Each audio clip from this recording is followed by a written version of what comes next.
edelleen siellä hyökkäysalueella. Näin taistelee Armia kulmauksessa, pitää hyvällä itseluottamuksella kiekkoa siellä. Donskoi taputtelee siinä lapaa, että anna tänne, ei tulla syöttöä perille. Kiekko pysyy kuitenkin Suomella ja sieltä sitten isketään. Salomäki tulee ja iskee Suomeen vapauttamaan toivottavasti 1-0 johtoon. Tää virtakiekko pelattavissa, uusi tuli tulee ja siellä on Hakanpää. Ja nyt ei enää epäonnistu Jani Hakanpää.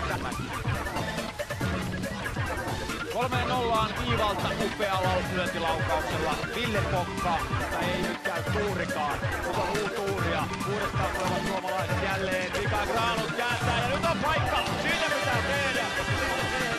Siellä on tyhjä maali. Maalintekijä on Mikael Kuronen, joka siis on ottanut tässä ampumaan vastassa Gibson. Ja mitä tekee? Tekee maalin. Patrick Björkstrand kaventaa lukemat 4-1. Pokalle puolustuksen Pokka toiselle puolelle Hakanpäälle. Hakanpää hakee kovaa syöttöä Salomäelle. Salomäki kääntää ja kääntää maaliin. Terävät jääkö siitä. Kiekko on verkossa ja Suomi siirtyy. Mutta siinä kiekko karkaa.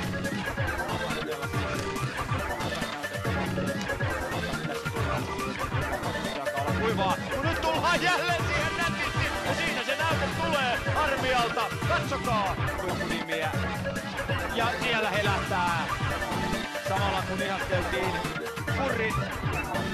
Kurrin paitaa, niin Pulkkinen onnistuu kyllä.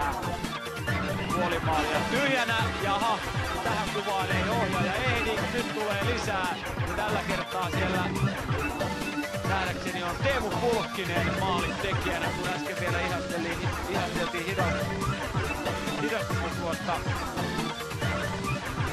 Mikael Granlundin pelosta, kyllä, sieltä tulee Pulkkiselta räväkkä ranne lapsottelussa.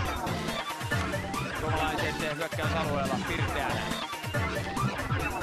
Markus Granlund ja sitten paikka ja se on Pulkkinen, joka tekee sieltä. Ja Pulkkinen tekee tässä kypärän tempun. Kolmas maali Teemu Pulkkiselle hyökkäysalueelle.